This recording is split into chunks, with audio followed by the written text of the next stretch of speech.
Today on RoxomTV News, Zelensky is asking for more weapons as peace talks quietly stall and the war in Ukraine shifts from the battlefield to the balance sheet.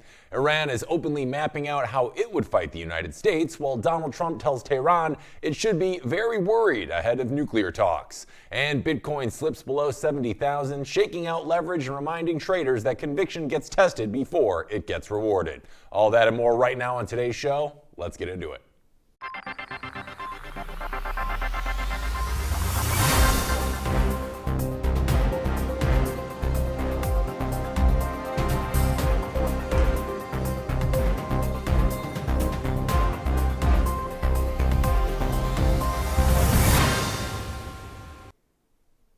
Good morning, happy Thursday, and welcome back to RoxomTV News. I'm your host, Hank Hudson. We start this morning off with our top Bitcoin story of the day, as the move was global, but the jolt arrived during U.S. trading hours as Bitcoin slipped under a price level traders have been watching for months.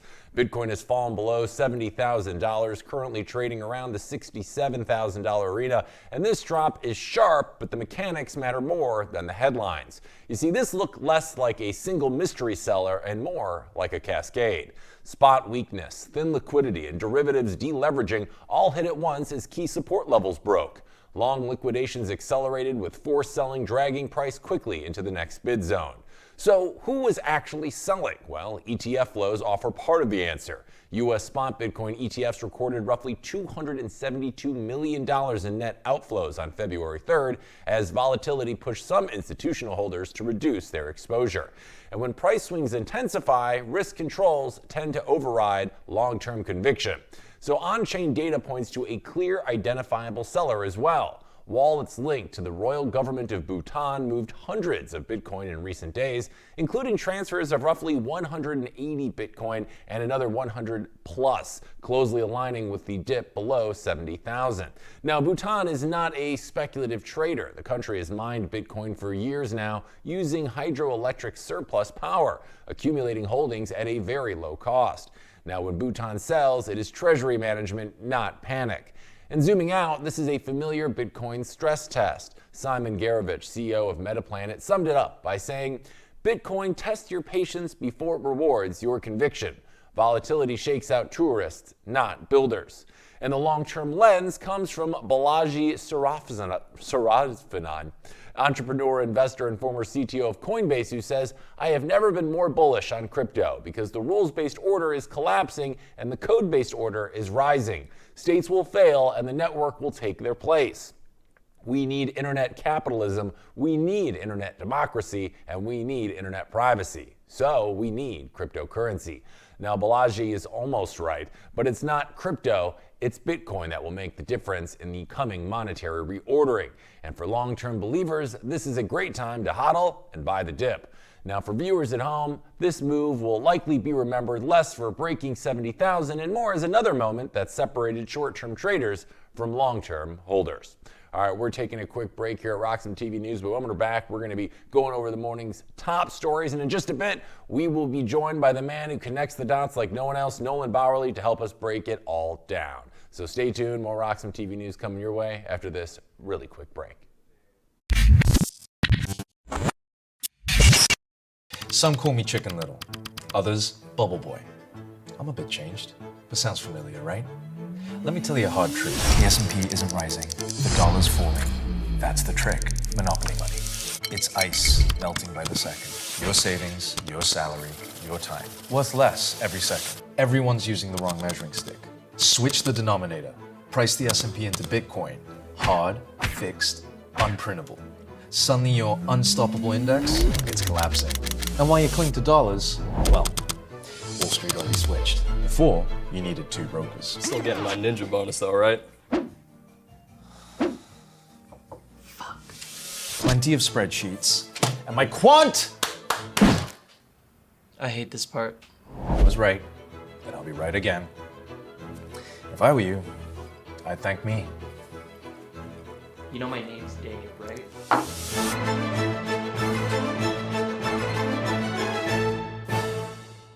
Security matters. Zappo Bank. The only way to bank your Bitcoin. Apply now at zappobank.com.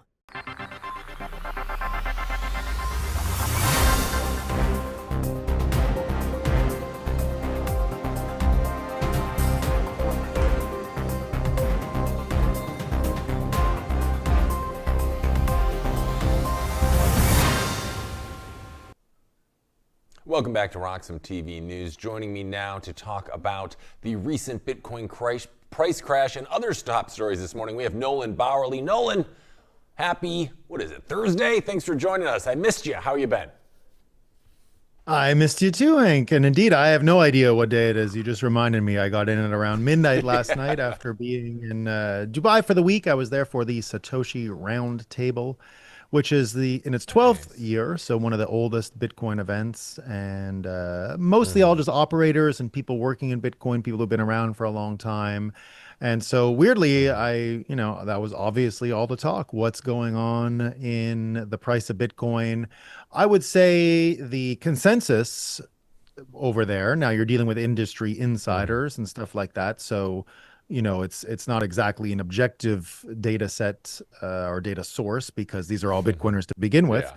So maybe we all hallucinated together the answer that we came up with, but most people were of the mind that this is the old-fashioned market manipulation, that you're seeing where the flows of Bitcoin go. And it looks like I saw a fellow named Real PDB, who is a longtime Bitcoiner from New York City, big account on X, mentioning that he had a little help from AI looking at the data flows using probably Open Glass and a few other data sites.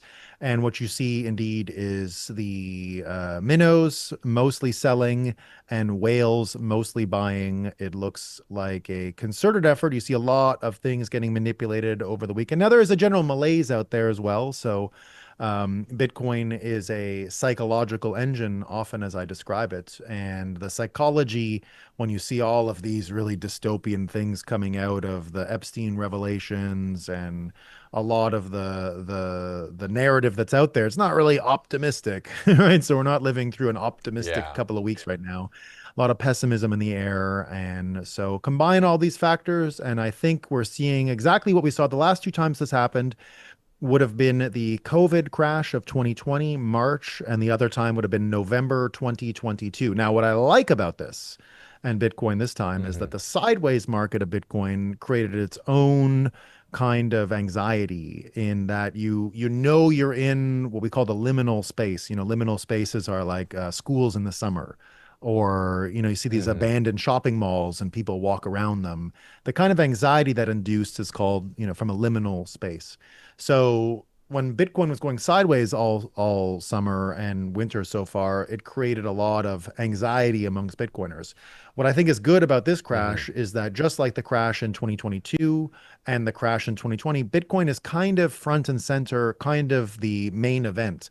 And although it's coming down, it's main event again. And that's a position a lot more Bitcoiners are comfortable in, because it's wrapping into this narrative. Narrative can bring it down, narrative can bring it up. So as long as you're in the narrative, as long as it's not just something on the side, then I think we're doing great.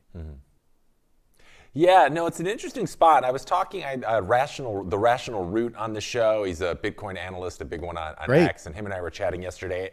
And I was kind of wondering out loud, I wonder if this pullback is ultimately what we need to kind of get the retail hype cycle going on again. Because, we've talked a lot about unit bias, and Bitcoin was at over six figures, and a lot of people were feeling like they're priced out. And I felt like it kind of deflated a lot of the wind in our sails a little bit. And I wonder if we go back down to these 60, 50 levels where there's a lot more upside for people, do we maybe get more people on the retail hype train? Because all of a sudden 50 to 75, 50% gains sounds pretty doable, as opposed to 120 going to 180, right? So part of me wonders, from that level of psychologically, this could be a good thing. But while we're on that same narrative, I'd be curious, you mentioned it briefly, the Epstein files new release came out, and obviously Bitcoin was mentioned a couple of times in there, but also in that was Epstein saying he actually doesn't really like Bitcoin and he wanted to start his own coin, like WeCoin or some garbage. My question to you, Nolan, is how much do you think the very proximity of Bitcoin being near Epstein's name is influencing some of the price action we're seeing right now? Because it's not a good association for anybody, right? Yeah, no one wants to be associated with anything coming out of that. But again, it No. looks like it's all the same stories. We've seen all this before. Joey Ito left MIT in 2019 with the public overt narrative that indeed it was the Epstein money that he took. And if you look at some of these emails, they're sort of the 2015 variety. 2015, Bitcoin's already been around for a while, and the names they were funding in that email just don't really matter. Now, the organizer of the Satoshi Roundtable where I was actually involved in this because the opportunity you saw from Epstein and Joey Ito really was the Bitcoin Foundation floundering in its ability to financially support the Bitcoin core developers of the time. So he was, one step removed from this. So yeah, it just looks like the same old stories, the same old retread, and the narrative starts getting laid down where people say, okay, he was involved in programming, but what you want is for people to actually get into the underlying guts of Bitcoin as a result. Once you understand the configuration and the nature of how the system works, you realize that a bunch of emails to people who are insiders in Bitcoin mean nothing. They don't matter. It couldn't possibly create any of the circumstances they're talking about. So, Right. indeed, it is, like you said, it is about narrative. And the superficial narrative is negative, but it's one of those stories where if you take time to learn and wonder and question, it's actually a good thing. So I bring this back to the whole kayfabe world where we saw already Trump induced an interest in Epstein files amongst people by, talking about it with Elon Musk, and then everyone wonders what's going on. You couldn't be told about Epstein for years. There were years where people could have looked into this and they didn't. So indeed, the conflict around Bitcoin generally is a good thing because it's going to force people to articulate these arguments in public, and it's going to allow another opportunity for people to understand what exactly is going on, which is ultimately the separation of money and state. And this is what it looks like. It's a messy Yeah. business. Yeah, it's one of those things, I guess, like while it's not great, it's, being brought back into the public eye because of its loose association with Epstein. It's like at least it's making people confront, hey, Bitcoin is still a thing that's here and they're going to have to learn more about it. When they do, we know they'll fall the way of all the other Bitcoiners out there. It's a story as old as time at this point. And I want to talk about your trip really quick. You said the vibe was that a lot of this right now was price manipulation. What were the feelings you got for their optimism, or maybe lack thereof, for the rest of 2026 once these price games maybe fade a little bit? Is it still par for the course? Do we still feel good going into 2026? Yeah, it looks a lot like what we saw yesterday with Scott Bessent in testifying in front of Congress about Treasury. And we saw yesterday as well some remarks about how Clarity and the market structure bill are going to pass bipartisan. So that's a good thing. But again, go back to Scott Bessent. The theme of 2025 was always the subordination of the Federal Reserve to Treasury. It was always about where the source of the economic engine in the American system lies. For many years, we've used the banks and the bank cartel known as the Federal Reserve as the real fire in the economic engine. And that's really just extraction and financial manipulation. And that's always been the case. When you have Treasury at the core of it, you're really talking about actual production of things. That's the old American system, not the banker extraction system, and really more about how you actually build. And, at the time when America was created, colonize, right? How do you colonize the continent? You move forward with energy and infrastructure and all of these different pieces. So yesterday, while all this was going on, we also saw the Vault Act come out. So I'm not about act, but the Vault plan or whatever it's called. I know it's called Vault.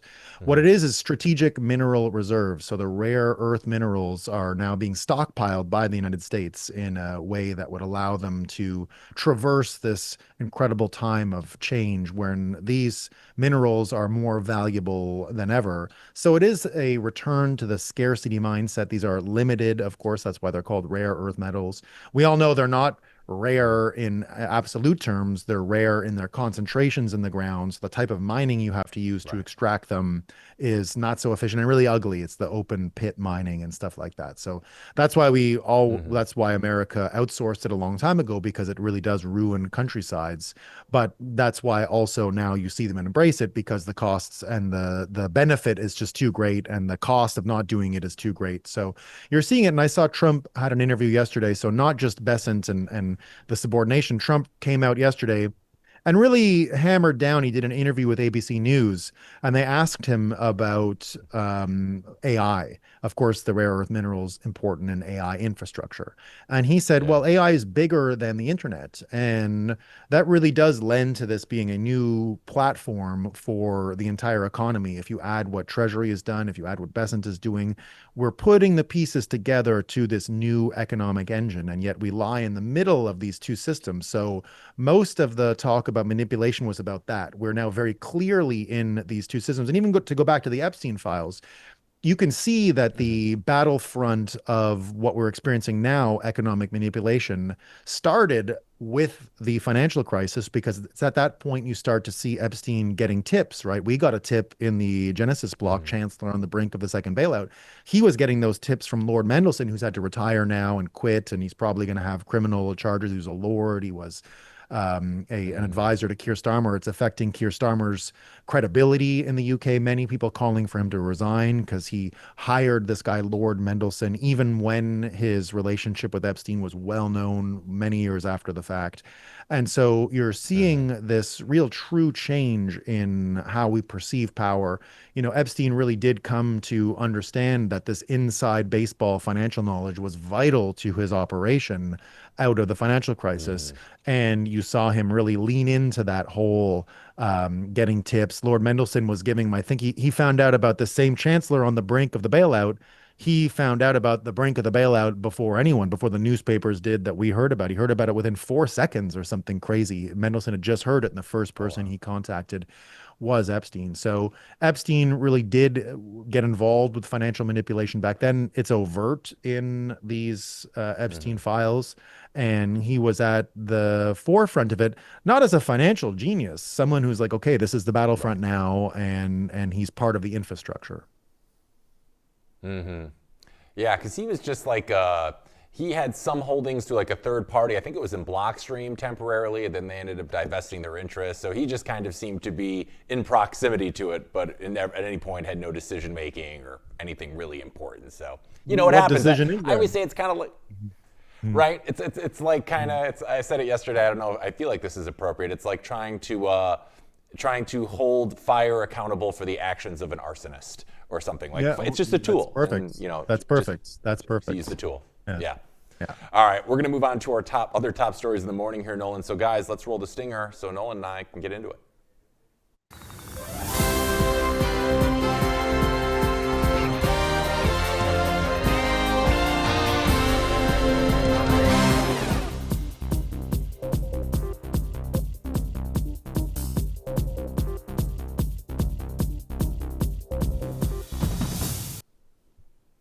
This next story is unfolding across multiple capitals at once, from Kiev to Brussels to Washington, D.C., as the war in Ukraine enters a phase defined less by the battlefield movements and more by money.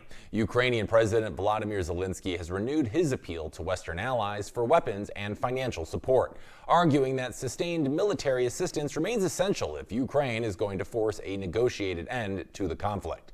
That appeal comes as U.S.-led peace talks are unfolding this week in Abu Dhabi, talks that so far appear to be producing little tangible progress. In recent conversations with U.S. and European leaders, Zelensky has emphasized that Ukraine's ability to defend itself depends on a steady and predictable flow of advanced weapons and funding. That message is landing at a moment when political support in several partner countries is becoming more uncertain, shaped by elections, budget pressures, and growing public fatigue. Even so, Europe is moving ahead with new financial commitments. This week, European Union envoys agreed on the structure of a €90 billion loan package for Ukraine, with roughly 2/3 earmarked for military assistance and the rest for direct budget support. The funds will be raised collectively on financial markets and tied in part to procurement from European and allied defense firms, effectively linking Ukraine's battlefield needs to Europe's industrial base. Reuters reports this reflects a shift away from short-term emergency aid toward longer-term war financing. That package feeds into a much larger system that has taken shape since 2022. And according to the Kiel Institute for the World Economy, Western governments have committed well over 250 billion euros in military, financial, and humanitarian assistance, with Europe and the United States providing the bulk of that support. Now, in practice, this external funding has become the backbone of Ukraine's war economy, allowing Kiev to maintain military operations despite severe domestic revenue shortfalls. And inside Ukraine, government finances have been fundamentally reshaped by the conflict. Lawmakers have repeatedly amended the national budget to push defense and security spending to record levels, with more than half of total state expenditure now devoted to the war effort. Now, much of that spending is underwritten by G7-backed loans tied to income from frozen Russian assets, along with direct budget transfers from Western partners. Now, without this external financing, international institutions, including the World Bank, have warned Ukraine would struggle to fund even basic state functions. Russia's approach has been different. Moscow has relied largely on domestic resources, dramatically expanding military spending while using state-directed lending and preferential contracts to support arms producers. Independent analysts estimate that Russia's defense and security outlays now consume close to 1/5 of federal spending. While high energy revenue cushioned the early stages of the war, declining export income and mounting fiscal pressure have forced the Kremlin to raise taxes and draw more heavily on reserves. These parallel financing systems have produced economic distortions on both sides. In the Ukraine, the World Bank documents a sharp rise in poverty and income insecurity driven by destroyed infrastructure, displaced workers, and inflation tied to supply shortages and currency strain. Even with foreign aid stabilizing government finances, households continue to face higher costs for food, housing, and energy. And in Russia, the redirection of capital and labor toward defense has contributed to inflation surges and stagnant real wages. The Bank of Russia has responded with aggressive interest rate hikes, while consumers absorb higher prices and reduced access to imported goods under sanctions. Analysts at the OECD and Atlantic Council describe this as a militarized growth model, where state spending boosts short-term output at the expense of long-term productivity. We're going to bring Nolan back. Nolan, when you step back and look at both sides here, what's the biggest long-term economic damage that doesn't show up in short-term GDP or budget figures? What's your beat on what we're hearing out of the Ukraine-Russia situation right now? To me, the most important part of this is it confirms that this banking operating system that we see that finances war has been around for a while, but it does something that is a signature, which it funds both sides. Don't forget that Russia is able to prosecute this war because Europe still buys oil from them. They are funding both sides. And when you think of that frame of the both sidism of funding, right, it goes back to the US Civil War. Of course, we understood already that the British Empire could not continue to function once they perceived the American system as imagined by Hamilton, which was build, grow, build, grow, build, grow. They realized that there was going to be no way for a little island to run the world if it didn't have some new mousetrap. We saw it with the Napoleonic Wars, to go way back in history. Of course, we all know that one of the names that pops out of the Epstein files is who his backer was. It was the Rothschild banking family. They're famous in history because they funded both sides of the Napoleonic Wars. So if you go forward in time and realize the American War, as everyone has cataloged, had heavy influences. The Confederate Army was heavily influenced by British people, saying it was about textiles and continuing to supply to support their suppliers with the cotton looms, and it was their cotton supply they were bringing to England. And it's sort of been intellectualized as really a textile war. The Northerners had their own capacity for creating clothes and that whole market, and then England another. But it looks a little more complicated than that in the end if you go back and read about it. So we've had this both sidism around for a long time. And this war is just another example. You've got the European powers saying they're funding Ukraine, and they're also funding Russia. Their oil revenue comes from Europe. from nowhere else. Now there's the India, they Yeah. sell it to India, then India sells it, and Trump has brought this up a few times. So I do believe that if you let them continue in this way, they're funding both sides. They seem to be able to profit off, they've monetized the killing. And so the killing is monetized. What incentives do they have to stop? I think you're going to see Trump play a card because a lot of this story over the years that you can imagine, right? We even go back to the Civil War. Lincoln wrote a letter to the Tsar and said, protect us from England getting involved in the war, from the United Kingdom getting involved in the war. And of course he did. It was a very famous letter, as documented by many folks over the years. The idea of Russia and America being allies has always been too complicated for some of these obscured powers to handle. And so it looks like, and my prediction for this year is just like Trump took some of the money that was taken from the sovereign holdings of Russia in order during the sanction time. I think there was a few billion that were sanctioned at the time. Some of this money that was sanctioned, Trump actually used to pay for his board of peace. I know that there was rumors that Ukraine was going to get the money. Von der Leyen said they're going to give the money that was taken and give it to pay Ukraine and to help pay their war bills. Trump actually took a bunch of that money and pumped it into the Board of Peace. I think you're going to see it further used in building a bridge. Here's a great prediction. It's science fiction right now. But just as we heard yesterday, Vice President Vance say there are areas where Russia and America can work together, despite what's going on in Ukraine. I think one of those areas is going to be cooperation in the Arctic. And I do think you're going to get actual physical infrastructure combining Alaska to Russia.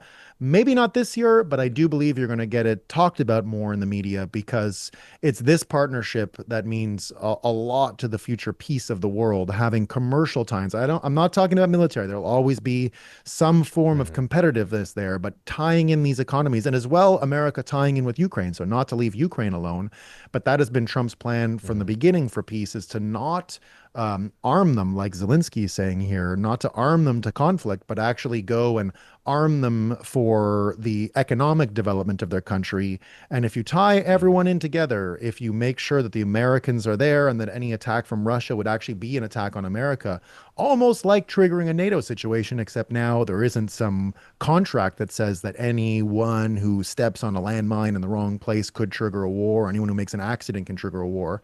We're seeing actual American assets deployed. And if any damage is done to those American assets that are there to, go into the strip mining, I mean, that it's not all pretty, right? The Donbass is heavily filled with these rare earth minerals. Let's not forget. So I think you are going to see some commercial ties between America and Ukraine and commercial ties between America and Russia, and peace lies somewhere between there. All of this funding both sides to buy weapons, I think that's over because they've been doing that the whole time. They've monetized the killing and the fighting. We want to monetize the peace, I think, and hopefully the United States can realize that because it's not what Europe is trying to do. Interesting. So you're saying that the way that toward peace could be the United States finding some combination of economic incentives for both Russia, Ukraine, and the United States working together, that might be ultimately what could end up ending this war, you think? I think that's the only way out of it, is to decide to make money together, not shift money around to pay for people to fight and profit off the fighting, which is what you have today. And America's profiting off of it too. Trump has absolutely monetized the conflict in a way that the Bidens didn't. I know the Biden administration was doing straight subsidy, so it's costing America money. In the case of Trump, he's found a way to actually make money off of it. So in the case of Europe, I don't think they're making any money. I think they're just spending money, and they're looking for funding both sides. For what reason? Who knows? But they're spending money on both sides. They're buying the oil from Russia. They're empowering them economically to prosecute this war. And they're turning around and they're subsidizing Ukraine to keep fighting. So for what purpose? We don't need to know. We just can see the incentives and we can see what's happening. In the case of America, he doesn't see a way to stop them from fighting right now, but every one of the offers he's made is about economic entanglement. And if you entangle everyone and help them make money instead of war, you might just get to peace. So I do believe we're going to see this come out within the next few months, and the physical signal this is happening is going to be, they're not going to build a bridge this year, but if they take that money that was seized, just like Trump spent the money on Russia's ascension to the board of peace. Remember, the board of peace brings Russia and America tremendous advantages, both of them, because it's not the same as the UN. The UN is mostly controlled by China now because they have all kinds of debt relationships with the countries, and every country is one vote in the UN model, and China has a veto. They have no such thing in the Board of Peace, and no vetoes exist in the Board of Peace. So the incentive models are quite a bit different. And I do believe the Board of Peace is going to continue to take over market share, if you will, of peacemaking versus the UN, which has been a complete and total failure when it comes to these files. So I think that the incentives towards peace are getting put in place. And if I'm right, the Board of Peace, the same way that Russia paid the bill for the Board of Peace, I think the money, Trump basically just said there's a bunch of money that no one knows how to take. I'm just going to take it for myself and pay America with the money, which is what he did, but it goes into the Board of Peace or whatever. He took $1 billion of what was seized. There's a whole bunch more there, and it's kind of a race to find out what to do with it. I do believe if they build a physical bridge and they use the money that was taken from the Russian Federation and Putin at the time, and they use it towards building this physical infrastructure, which will be a symbol of peace, a symbol of cooperation, and a symbol of economic entanglement, that can help prevent all kinds of trouble going forward. So I think we'll know that there's peace when we hear word of a physical bridge. As crazy as it sounds, I'm telling you, in 2026, you're going to hear about a physical bridge between Russia and Alaska. All right, well, if Trump can get peace in the Ukraine through this seemingly economic quid pro quo, maybe he will deserve the Nobel Peace Prize after all, and he can stop complaining about how he deserves it. We love the complaining is very funny, though. On record. We love the complaining is very funny. It's very funny. I mean, that's part of what makes Trump effective and dangerous, is that he's hysterical all the time. He's like the best unintentional comedian ever. All right, we're going to move on to our next story. I think it's intentional.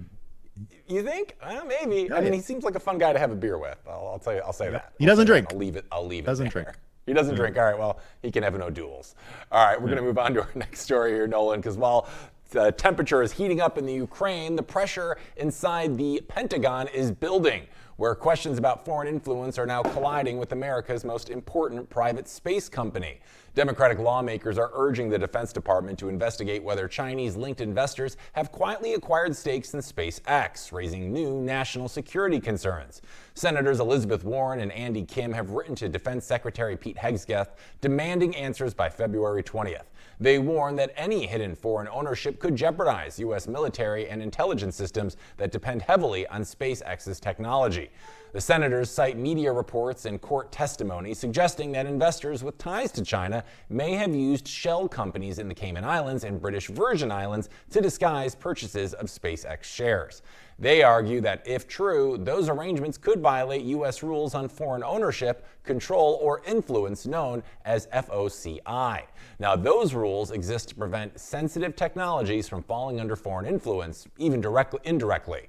Lawmakers are also calling for a potential review by the Committee on Foreign Investment in the United States, which is the authority to block or unwind transactions deemed a national security risk. SpaceX occupies a uniquely powerful position here. The company launches classified satellites, provides communication services to the Pentagon, and operates the Starlink network that supports Ukraine's military. That central role, lawmakers say, makes transparency around ownership essential. They also point to SpaceX's recent merger with Elon Musk's AI company xAI, arguing that the company's expanding scope only raises the stakes. Now, neither SpaceX nor the Defense Department has publicly responded to the letter, but if the Pentagon opens a formal review, it could lead to restrictions, restructuring, or forced divestments.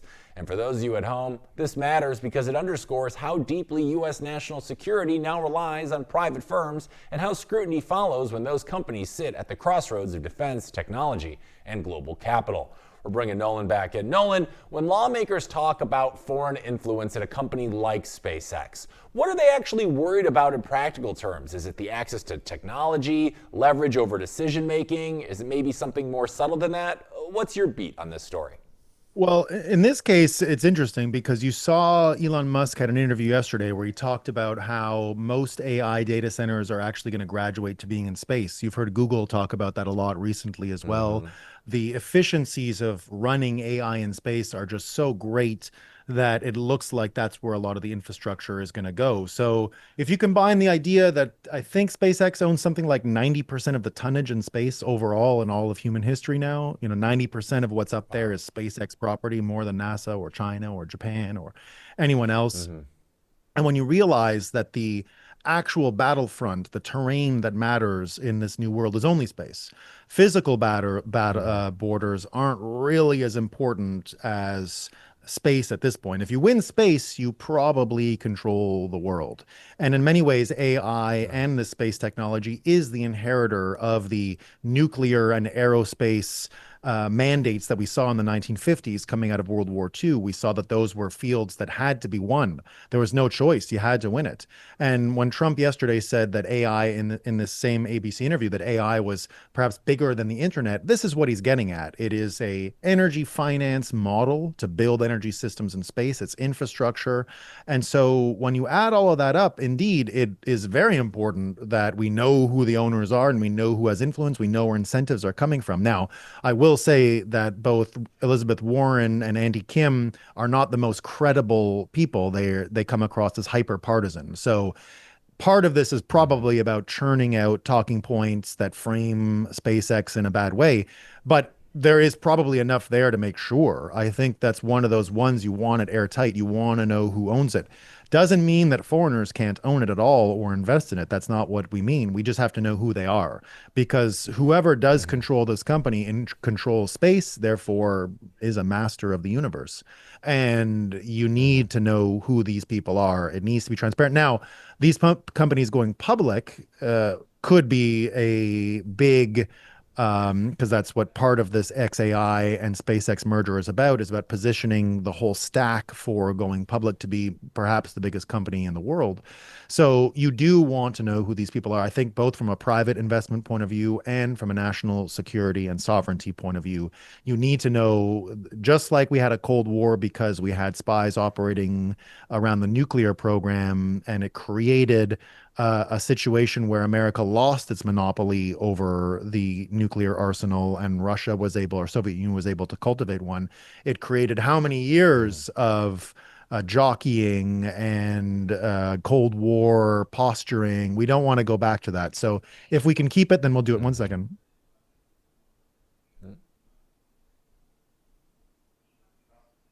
I'm back. He's back. I'm back. Okay. I'm back. He's back. All right.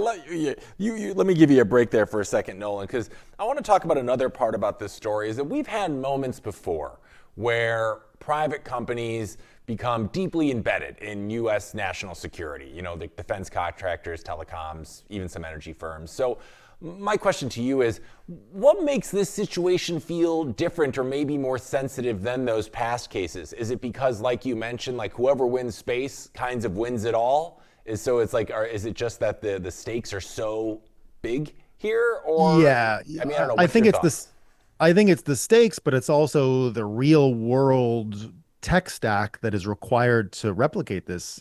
Who could do this? Maybe Amazon, like we saw Hegseth and Bezos together yesterday, coordinating on very similar affairs, I would imagine. I think we got public statements by them, but who knows what went on in private. But there's only so many people that can do this.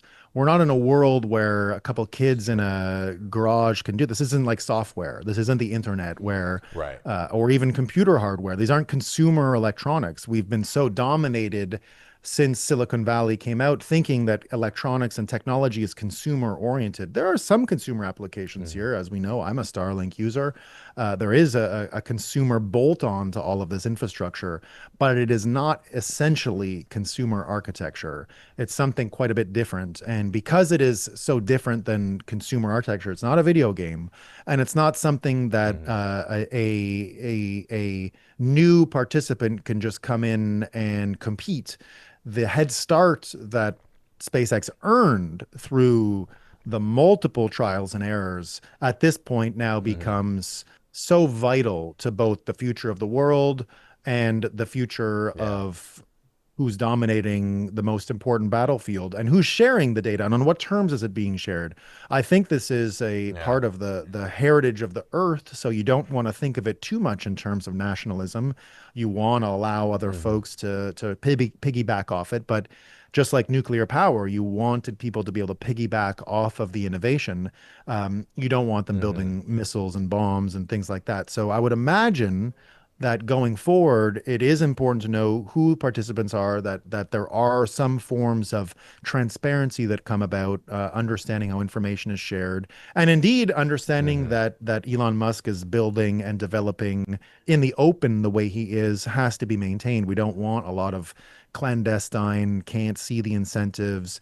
You don't want people wondering if China paid him enough money that all of a sudden they got the same technology and even better stuff. Now, I don't think that's the case, but it does make sense to look into it. I wouldn't go so far as to endorse what Kim and Warren are saying. Again, they're partisan, so they're looking for partisan talking points. This is what politics are. Republicans do the same.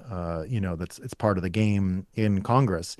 However, it's still worthwhile understanding the structure. It was the same with cryptography in the early days. Americans, if they were building cryptographic systems with foreign countries, had to have explicit transparency in order that people can understand who was involved, in the business of telling secrets. So, and the capacity to tell a secret and to have privacy. So it was very important. Yeah, absolutely. And we're going to move on now to our next story. This one was unfolding in space, but our next one is happening in Washington, D.C., but its consequences stretch far beyond one newsroom. The Washington Post has cut roughly 300 positions and restructured major departments as part of a sweeping cost reduction effort, impacting sports, books, podcasts, and foreign news coverage. Senior editors told staff the cuts were painful but unavoidable, citing declining advertising revenue and slower digital subscription growth. Journalists affected by the layoffs have taken to social media to express shock and frustration, including reporters working in active conflict zones. Among them is Lizzie Johnson, who has been covering the war in Ukraine. She posted on X saying, "I was just laid off by the Washington Post in the middle of a war zone. I have no words. I'm devastated." These layoffs are among the largest in the paper's recent history and reflect a broader economic shift reshaping legacy media. You see, for decades now, newspapers relied on a model that combined advertising revenue with mass readership to fund investigative reporting, foreign bureaus, and local coverage. That model collapsed as digital advertising dollars flowed overwhelmingly to Google and Meta. Now, traffic to the Post fell roughly 15% between 2023 and 2025, according to data published this week, mirroring declines across the entire industry. In response, outlets leaned harder on subscriptions. But subscriptions come with a ceiling, drawing a smaller, wealthier, and more politically engaged audience, which research from Reuters Institute shows can shape editorial incentives and narrow trust. At the same time, Pew Research finds audiences increasingly consume news through social platforms optimized for speed and emotional engagement rather than depth. The environment makes long-form investigative journalism slower, costlier, and harder to sustain. As reporting capacity shrinks, oversight weakens, misconduct is easier to miss, and accountability becomes uneven. That raises a deeper question. Did audiences abandon legacy media because trust eroded, or did trust erode as newsrooms lost the resources to do their most demanding work? As David Carr of the New York Times put it 15 years ago, maybe legacy media isn't the big bad wolf. Let's take a listen. Over time, the audience has switched to the web. The audience that's worth $1 in print is worth a dime and sometimes a penny on the web, because we end up competing oftentimes against our own work, aggregated. Newser is a great looking site and you might want to check it out. Aggregates all manner of content. But I wonder if Michael's really thought through, get rid of mainstream media content. Okay. Go ahead.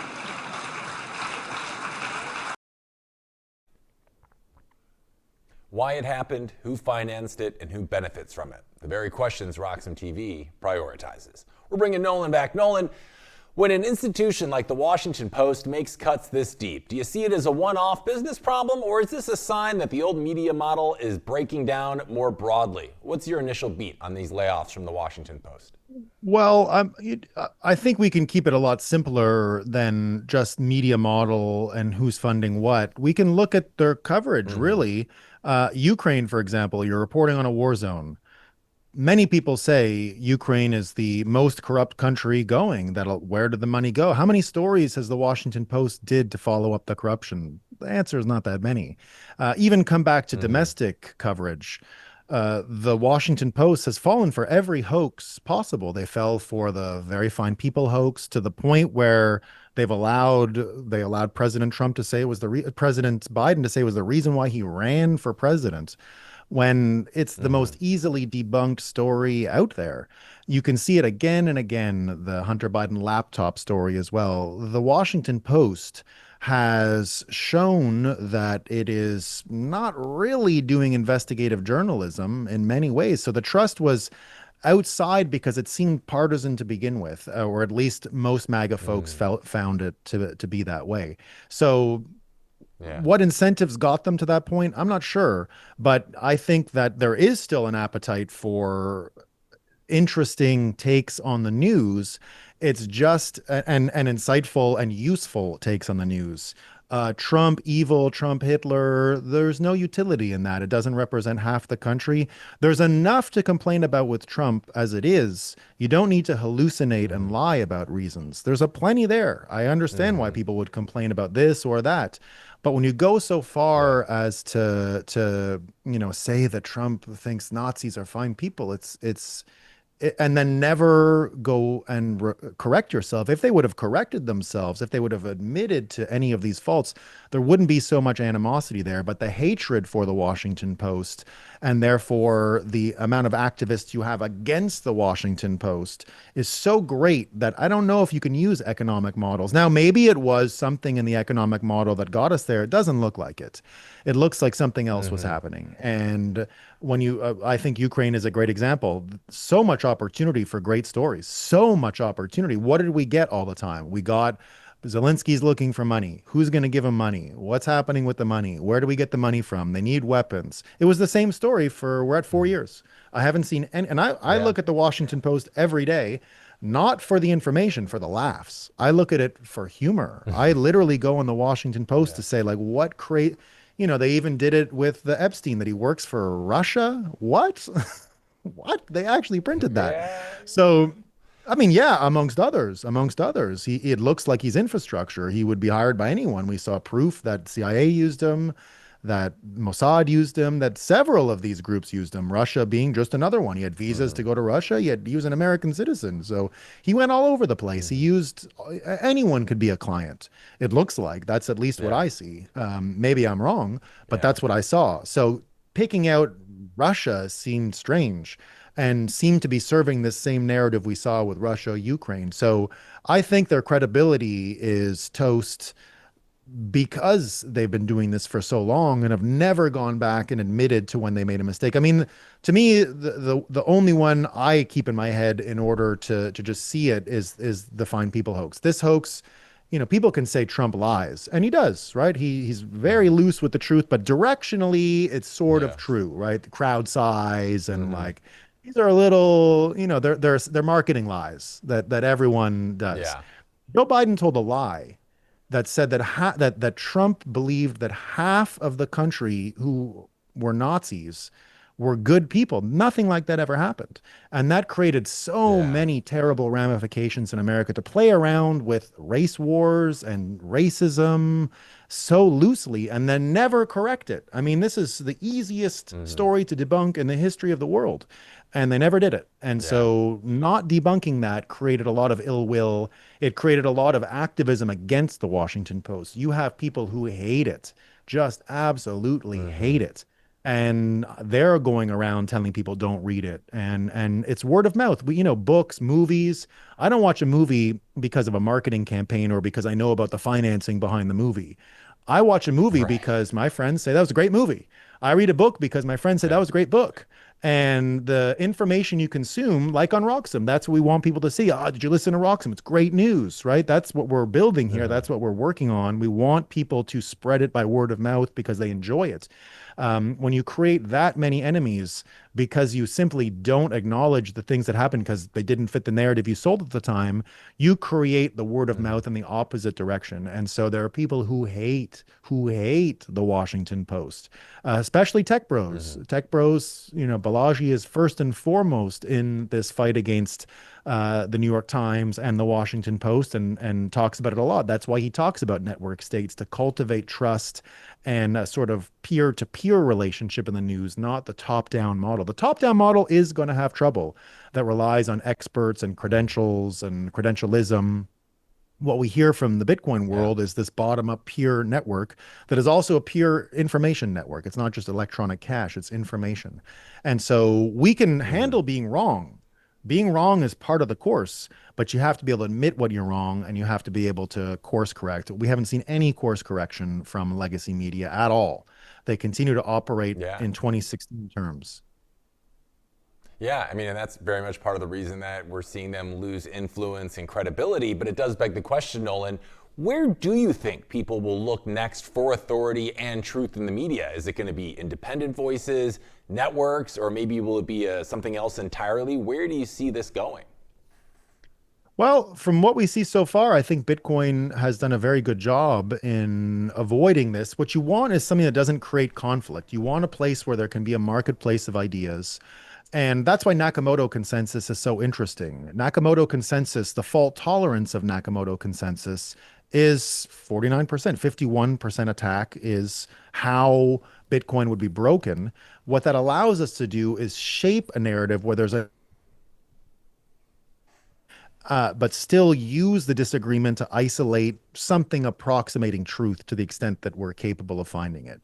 In the World War II consensus system, like I said, it was all top down. It was all credentials, right? Instead of allowing a space for the best idea to emerge, they created a space that was the largest distribution was the truth. Now, the largest distribution being the truth, the fault tolerance of that model is actually very low. If Bitcoin has a 49% fault tolerance level in Nakamoto consensus, and if Bitcoiners have a 49% fault tolerance of differing opinions that we can contain while we look for consensus. It's about what you can contain while you look for consensus, while you seek out consensus. Bitcoin and Bitcoiners, well-versed. That's why Bitcoiners can fight online so much. That's why Bitcoiners were able to leverage X from the very beginning to fight online. That's why it's an anomaly that Bitcoiners broke to Trump the way they did, because Bitcoiners come from all political persuasions.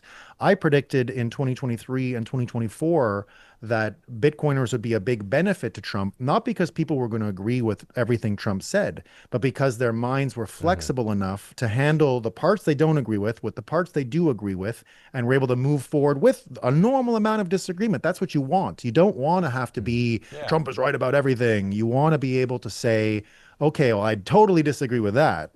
But nevertheless, fundamentally, this is enough for me to move forward.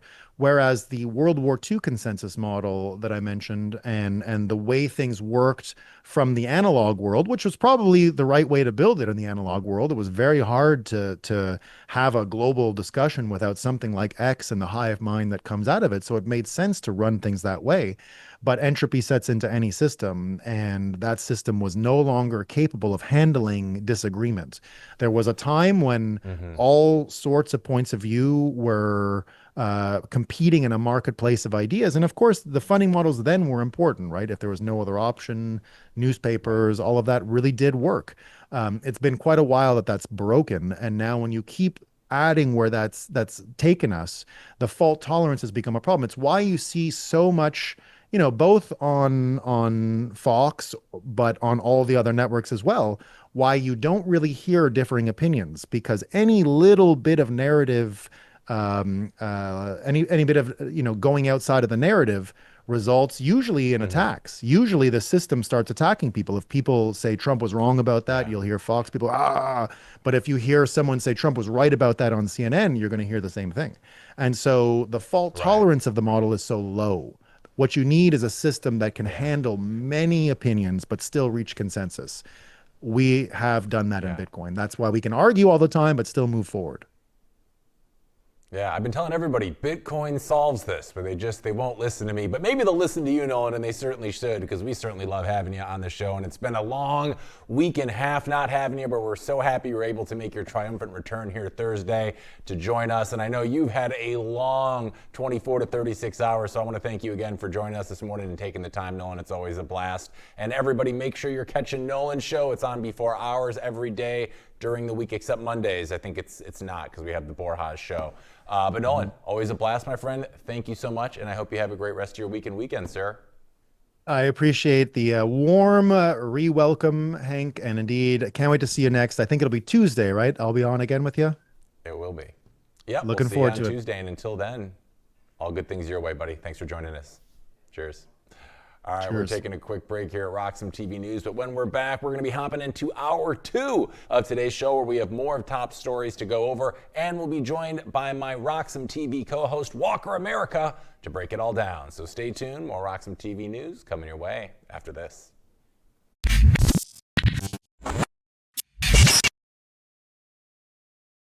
Growing your Bitcoin portfolio?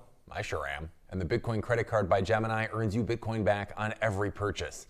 Use it like any credit card. Buy lunch, gas, or your weekly groceries, and you'll earn up to 4% back instantly in Bitcoin or one of over 50 other cryptos straight to your account.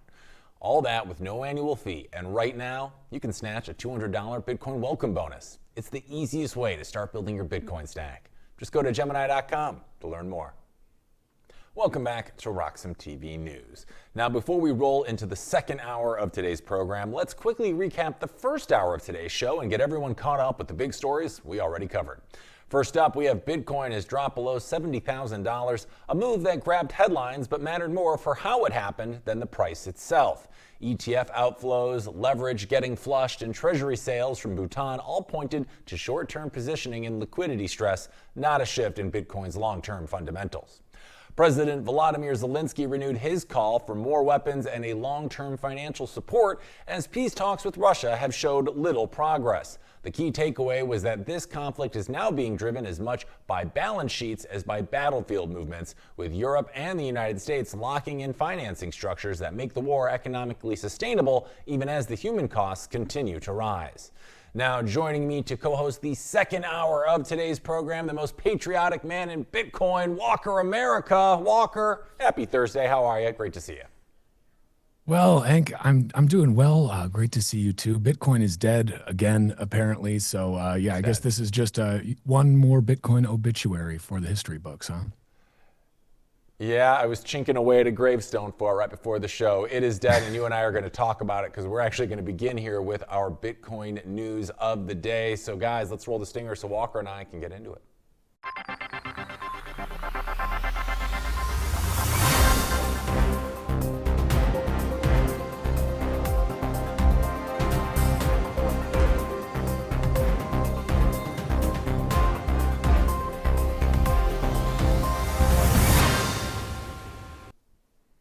And we're back. The Bitcoin price this morning is currently sitting at $68,000. And this recent drop wasn't some dramatic panic moment or a mystery whale blowing up the market. It was more of a chain reaction where liquidity thinned out, leverage positions got forced out, and ETF demand cooled off at the same time, which is exactly how these sharp moves usually happen. On top of that, on-chain data showed that Bhutan quietly moved and sold some of its Bitcoin, which isn't a bearish signal so much as a government managing a treasury it built cheaply through hydro-powered mining. And when you put it all together, the price break looks less like a turning point and more like a routine stress test that reshuffled positions without changing the bigger picture. We're bringing Walker back. Walker, Bitcoin dipped below 70K. We haven't seen levels like this in a while. What's your initial gut reaction to the price drop? Well, you know, Hank, I've gotten to the point where I look at price drops as an opportunity rather than a reason to freak out. I started getting a couple texts from friends this morning about Bitcoin, which usually means the bottom is near. I don't know exactly where it is. You know, we've now gone back down to the basically prior cycle top here. But that's also nothing really necessarily new. If you look at, you know, where we dropped down to in 2022, we were almost going back down and touching the prior 2017 highs at those times. So this is something where I think people are looking for a narrative, right? They're looking for something to retroactively attribute this price action to. Some people are saying it's because quantum is going to break Bitcoin. Okay, some people are saying it's because Bitcoin is now pedo coin, which is about the lowest IQ sort of Bitcoin FUD I could think about. Some people are saying it's because Sailor is going to get liquidated. All these different things. We've heard all of these narratives before. That's the thing. And that's the recurring theme, I think. You've been in Bitcoin longer than I have, so you've seen these cycle after cycle where you get the same sort of, the same kind of spun up narratives each time. Sometimes they're old, sometimes they're new, but they're usually not actually factually correct. These are just things that people like to use to either, to FUD Bitcoin a little bit, maybe to try and shill their own project, which often happens in the crypto world. But the larger point is this. Nothing has changed with Bitcoin's fundamentals. Nothing has changed. Is Bitcoin still decentralized and secure? Yes. Is Bitcoin still producing blocks every 10 minutes? Yes. Is the cap of Bitcoin still 21 million Bitcoin? Yes. Is the cap of fiat literally infinite? Yes. Has anything changed to alter your fundamental thesis about why you started to invest in Bitcoin in the first place? For me, it hasn't. If anything, we've seen so much bullish news. We've covered it here on Roxom over and over again this past year. Incredible amounts of bullish news from whether it be on the store of value side, the medium of exchange side, the general adoption side. The bullish news kept coming, but the price just was not cooperating with that. So when I look at this, I say this is an incredibly mispriced asset right now. Bitcoin, I think, has always been mispriced, right? If it was priced properly, everyone in the world would hold it. But they don't yet. We're still so early. There's still so many narratives spinning out there that may stop people from finally dipping their toes in and starting to save in Bitcoin. But for me, Hank, I look at this and say, well, what a glorious opportunity. I didn't think I was going to be able to get such a good deal when I sell my fiat and buy Bitcoin. Yeah. No, absolutely. And I think any kind of long-term Bitcoiners who've been in the space for at least a couple years kind of understand that that's what we're seeing right now. But you talked about these different narratives out there. I feel like we're spinning a bunch of different plates with all the reasons Bitcoin could be dropping right now. And one of those, even though it's absolutely ridiculous, is on the tip of everyone's tongue, and that is the relation to the Epstein files. We saw the newest batch came out, and there was definitely some instances of Bitcoin being mentioned, but there were also instances of Epstein straight up coming out saying he didn't particularly understand Bitcoin or like it, but it's mentioned in the files. He even talked about his own potential coin. I think it was called WeCoin or something really stupid like that. But my question for you, Walker, is the very fact that you're hearing the word Bitcoin and Epstein in the same sentence enough for maybe some of the negative sentiment we're seeing right now? Is it really that proximity enough to make Bitcoin's price go down? Do you think that had in any way contributed to the recent flush we've seen? I don't think that contributes at all. I think it happens to be happening concurrently, right? But this sort of correlation does not equal causation. Bitcoin has been chopping around, moving sideways or moving down for over a year now, basically. So this isn't something that all of a sudden these revelations came out and that's why Bitcoin is tanking. No, I think it happened to come around the same time, but ultimately this is something that has nothing to do with Bitcoin itself. Jack Mallers had a great video on this and broke it down better than probably I ever could. But the essence of it is this. Bitcoin is an open source software project, right? Bitcoin is fully auditable. There are no, backdoors in Bitcoin. If there were, it's one of the most, audited basically programs in the world. And also, the supply of Bitcoin is audited every 10 minutes. The fundamentals of Bitcoin are audited every 10 minutes. We still haven't gotten an audit of Fort Knox or the Federal Reserve in any meaningful way. So for me, when I see these sorts of narratives like the whole Epstein thing, is this why Bitcoin's price is crashing? No, absolutely not. It has nothing to do with Bitcoin. People are going to try to falsely put an equivalence in there. They're going to try to associate it with that, right? But they're doing that, and look at what their incentives are. It's typically some shitcoin salesmen who are trying to say, and that's why you should go to XRP, or to ADA or whatever any of these other, shitcoins that are ultimately going to zero is. So for me, I say this is just... this is more of the same. That price action has been weird for over the past year, right? We didn't get the run up people expected. We got a bit of a run up, but ultimately I think people have been just kind of worn out. They're being solidated sideways in this crab market. And I think that sentiment has just been weird and low for a while. But what I find really interesting, Hank, is at this time you see Bitcoin, I forget, maybe 46% off of its all-time highs right now. But at the same time, I think ETF flows are only down by 6%. So you've actually, maybe we need to give the boomers a little bit more credit. They're doing a better job of holding with diamond hands than perhaps a lot of us younger folks are. So maybe I owe some boomers an apology. Yeah. You make some good points there. And I talked about it with Nolan in our first hour of today's show. Part of me wonders if seeing this price drop will ultimately be what gets a lot of retail back in, because it's like, we've talked about it before, the idea of unit bias in the show. People saw six figures, they're like, I missed the boat. Like, I can't get on the boat now. But now, and again, even though you and I know that's not true and you can buy a Bitcoin to whatever the 8th decimal, I think this kind of, in a lot of people's minds psychologically, maybe brings this back as a real possibility to them. I could see if we saw Bitcoin go, 60 where it is, maybe even as low as 50, I could see a lot of people kind of jumping back on that boat, potentially being like, hey, I can actually get in this game now. So part of me wonders if that'll be part of the reason we see things eventually begin to prop back up. But there's also that saying, I believe Michael Saylor said it, it's something to the effect of, we all buy Bitcoin at the price we deserve. And a lot of people see these price drops like we just saw most recently, and it kind of feels like an ideological test. So my question for you, Walker, is do moments like this actually filter out weak hands in the space, or do they also maybe scare off people that might have been long-term holders otherwise? How do you feel that this psychologically affects people that are in the market right now? Oh, I think it's probably a little bit of both, and it's a good question. And I don't blame people if they're, especially if you only got into Bitcoin this past year or something, you just started saving in Bitcoin recently. Yeah, this is hard. It's hard to hold through these things. I bought all the way up to the 69K top in 2021, and then watched it go all the way down to 16K. Like that was my first Bitcoin cycle. That was gut wrenching. That is hard, right? And so I bought coins at that top that are. I bought sats at that top, I should say, that are I have a higher cost basis there than the current price of Bitcoin, right? So that's hard to watch that, right? It is gut wrenching. We are humans. We are emotional animals. We do not always think logically, and this is the thing that I think people need to understand is that when you are feeling that pain in your gut, when you are feeling that, oh my gosh, maybe I'm wrong about Bitcoin, maybe the Peter Schiffs, the Nouriel Rubinis, maybe all of the haters of Bitcoin, maybe they're actually right. Maybe it really is going to zero this time, or negative zero, as Peter Zehan would say. Insert whatever Bitcoin critic you want there. Maybe they're right. That tends to be the time which presents the greatest opportunity. Everybody wants to pile into Bitcoin when the price is going up. Everybody wants to FOMO in. When people are bullish, when the sentiment's there, when everybody's saying we're going higher, nothing's stopping it.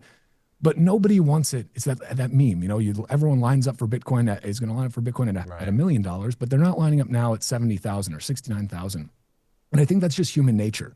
We don't want to buy when things are scary, but it's the exact time when you should be stacking, when you should be, searching for some spare change in those couch cushions or selling your couch, do whatever you can, trying to figure out how you can create more value to be able to get more Bitcoin for your fiat. Because right now, fiat is massively overpriced. Bitcoin is massively underpriced. And I view this just as a huge asymmetric opportunity. While everybody else is panicking, while people are freaking out, while sentiment is low, that is when you need to be trying to back the proverbial truck up and stack as hard as you possibly can. Yeah, and I think that's what it kind of takes for someone to truly be in this space, right? And I think that's what deflects a lot of people initially on, is that you kind of have to go through one of these own trial and tribulations for yourself to kind of be like, oh, I now have the confidence knowing that it's going to be back eventually. This is just one of those bumps in the road, kind of similar to your story, but dissimilar in its own way. I remember I bought a couple Bitcoin back when it was like 5,000. And I was at that time, I was like a little strapped for cash. And I remember seeing the numbers move 1,000 at a time. And I ended up selling all of them out of panic and fear. But I can tell you for sure, I've never regretted a single Satoshi that I've bought, but I've certainly regretted the ones that I've sold. And I think we all kind of have to go through that experience at one point till you really are officially in the space.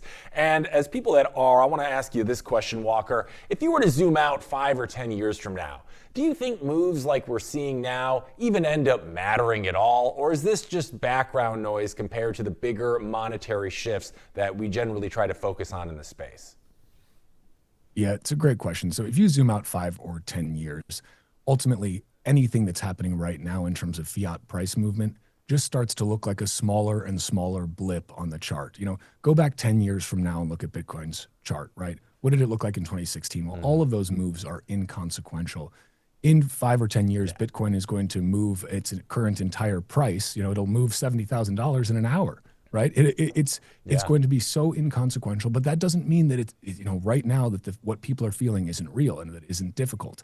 But the difficulty here is that we like to talk about having a low time preference in Bitcoin, zooming out, really looking toward the future. But it's hard for us to do, especially because we are constantly inundated and algorithmically fed all of these things that are just making us nervous. They're really kind of trying to shake us out, right? And I'm not even saying it's a concerted effort, more so that just that's the nature of the game. But as you zoom out, as you look into the future, 5, 10 years, 15 years, 20 years, I don't think any reasonable person thinks that these price movements right now are going to be consequential whatsoever. They are consequential right now for people. And of course, we all want to be able to stack more Bitcoin in exchange for our infinite fiat. Well, we don't have infinite fiat, but fiat is infinite. I wish I had some infinite fiat to stack as much Bitcoin as I could right now.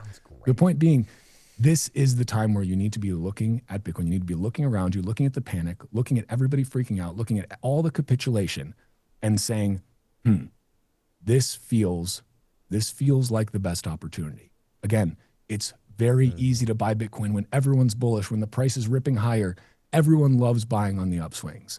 It's hard, very hard to buy and to have the conviction when Bitcoin is dipping, but that is the moment in which you need to have the conviction, and that's where your conviction pays off the most.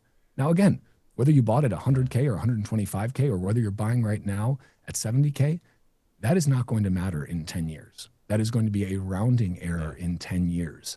But right now, you can use that rounding error to your advantage because, again, this is a mispriced asset. Bitcoin is incredibly mispriced. It's an asymmetric opportunity that you have at this moment to be able to say, I'm going to not listen to the crowd. I'm not going to listen to the FUD. I'm not going to let myself get shaken out. I'm going to use this as an opportunity to stack as hard as I can because I know what I hold and I know where this is going.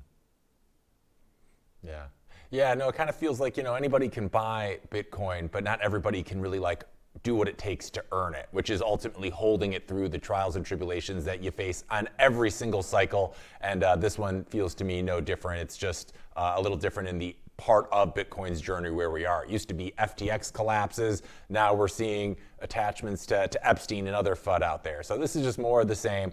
I feel fine going in this year. And like you said, this is a great opportunity to buy more at a cheaper price. So, I think it's not all that bad, and I'm excited and optimistic for the future, as Nolan Bauerle would say. All right, I think we're going to move on to our next story here, Walker, and I believe you, sir, are covering this one. Yeah, and this is one of the beautiful things about Bitcoin, right, is that the government can't bail out Bitcoin. And that's exactly what Treasury Secretary Scott Bessent just said. So U.S. Treasury Secretary Scott Bessent is currently making some waves after defending the U.S. government's strategic Bitcoin reserve during a recent exchange with lawmakers. In a now circulating clip, Bessent laid it out plainly. Roughly $1 billion in Bitcoin was seized, about $500 million of it was retained, and that stack has since grown to more than $15 billion. Let's go ahead and take a look at the clip. Bailouts of 2008, when powerful men lose money, they now want a government bailout. Does the Treasury Department or the various components of the FMOC have the authority to bail out Bitcoin? Could you please elaborate? What exactly does bail out Bitcoin Okay, mean, could you Congressman? instruct the banks of this country to buy Bitcoin or change banking regulations so that they're encouraged to do so in terms of the reserves that they're otherwise required to have? Again, that within the context of asset diversification within banks, they could hold many assets. They can, and they're different, but do you have the authority to order banks to buy Bitcoin or to invest U.S. tax dollars in Bitcoin or Trump coin? I am Secretary of the Treasury. I do not have the authority to do that, and as Chair of FSOC, I do not have that authority. So we're not going to see our tax dollars invested in crypto assets? Well, why would a private bank be your tax dollars, Congressman? Excuse me, I'm now asking about the money of our taxpayers, which you manage as Secretary of the Treasury. Is it going to be deployed into crypto assets?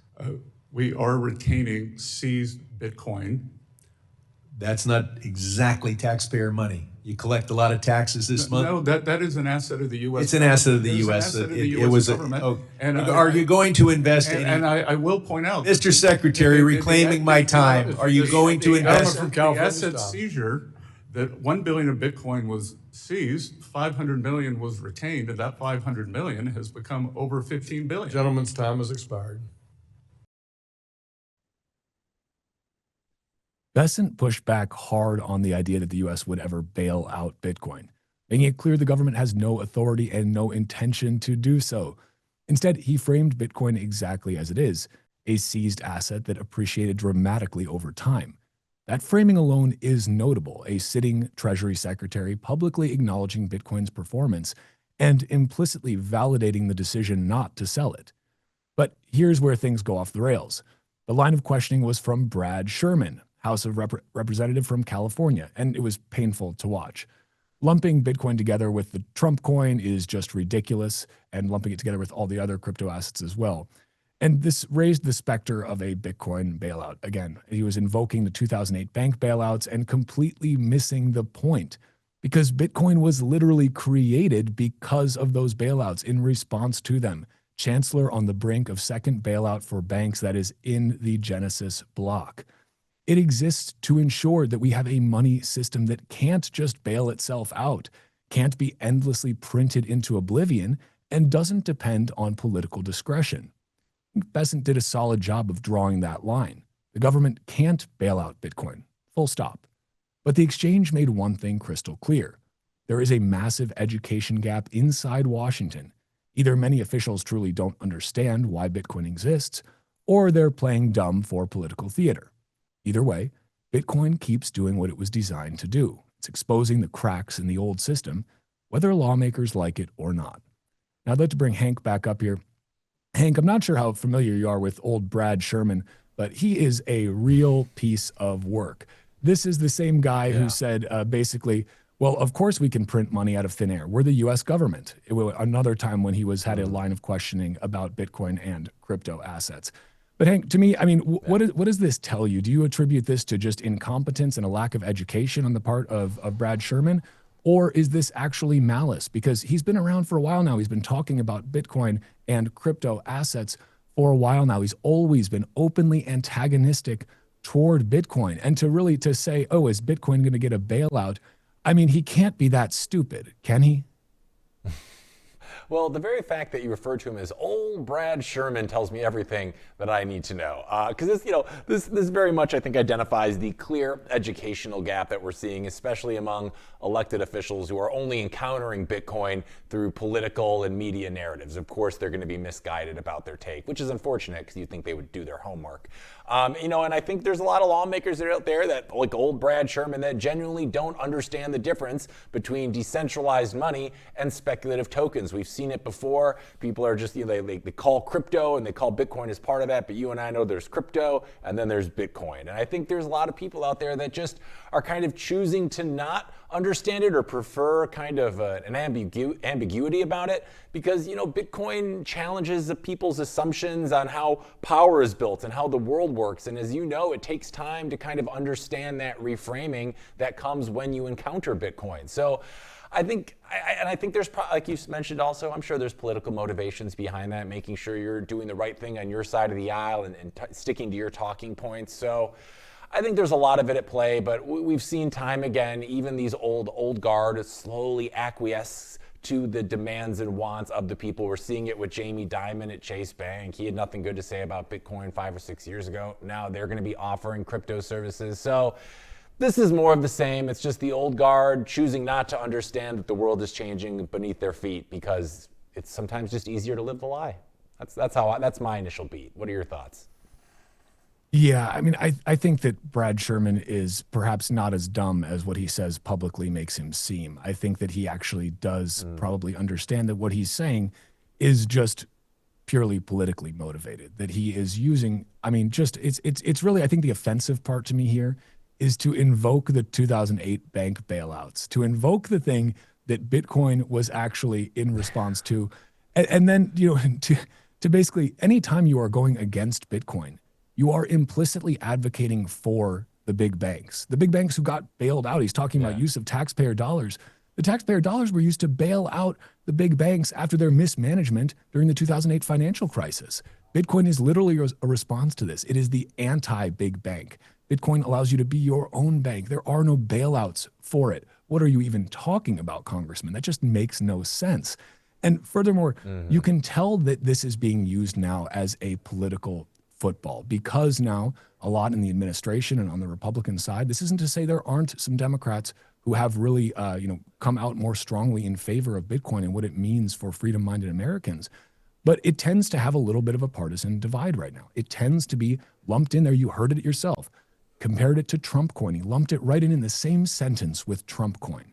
Now, you're only doing that because you're trying to purposefully conflate the two. You're trying to make it seem as though Bitcoin is somehow a Republican thing, a Trump thing, a conservative thing, and therefore it must be bad and everyone in our voting base should hate it. But ultimately, who are they hurting here, Hank? Because to me, this seems like the biggest disservice that you're doing is to your own constituents who may not end up buying Bitcoin because they hear you, the guy they voted for, speaking so negatively about it. So, I mean, do you think that congressmen and senators have a responsibility to actually educate themselves so that they don't do their voting base a disservice? Yeah, one would certainly hope that our publicly elected officials who, get taxpayer money are doing their due diligences before speaking on most things, or if anything, really, I would hope it. And Bitcoin is certainly no exception to that. But I think the fact of the matter is, just like people in everyday office jobs, there are lazy people out there that just don't want to do the work. They might have been entrenched in that position for so long. Why rock the boat? Just kind of let the boat sail as it was, so to speak. But I will say that while this isn't necessarily an endorsement on Bitcoin, it is a tacit acknowledgement that Bitcoin is a legitimate asset that even the government has decided is worth holding rather than dumping. And, when you and I look at this from like a logical perspective, and it took us our own time and our own journey to really understand Bitcoin, it's not that, we wish this would happen faster. We were like, this makes too much sense. Why isn't this happening faster? Why aren't these guys able to wrap their heads around it the way that I was? But, this is a step forward in the journey. If you asked me 10 years ago if I thought the United States would actively be holding Bitcoin if they got some through whatever means, I would have said no freaking way. So, while it's crazy to us, you and I, why we have guys who are elected officials literally burying their head in the sand because they're choosing to, at the very least, I can appreciate that this is a step in the right direction. And as we get younger people filling in those seats as time naturally progresses, they're going to know what Bitcoin is because it'll be such a fundamental part of our monetary system at that point. So, it's not that surprising, but really nothing from Congress is that surprising to me these days. What about you? What are your thoughts? I mean, again, I think that let's say progress advances one funeral at a time, right? This is one of those things. Now, I'm not calling for anybody to have those funerals. We're all going to die, you, me, and everybody else. Hopefully, all of us peacefully in our beds. But some of us, especially those in elected office, are a lot closer to that than you and I are, right? And so we have this kind of this gerontocratic, this old guard, quite literally old guard, who have been the power brokers for such a long time. And many of them, have been around since before this fiat world really kicked into full gear, pre-1971, in terms of when they were starting to come up and, they're young people and getting into politics. And so they are creatures of the fiat system. The fiat system has given them the access to power and to the proximity to the money printer that has enabled many of them to grow so fabulously rich, even on their, somewhat modest but still pretty generous government salaries. And so what I'm hoping to see is that, again, I don't expect government to solve any problems for me. I don't care if any governments hold Bitcoin. I think they're going to because it just makes sense to. Some already do based on confiscatory measures. Some have been actively buying, like El Salvador. Some have been mining, like the Kingdom of Bhutan. So, the future is here when it comes to Bitcoin. It's just not evenly distributed yet.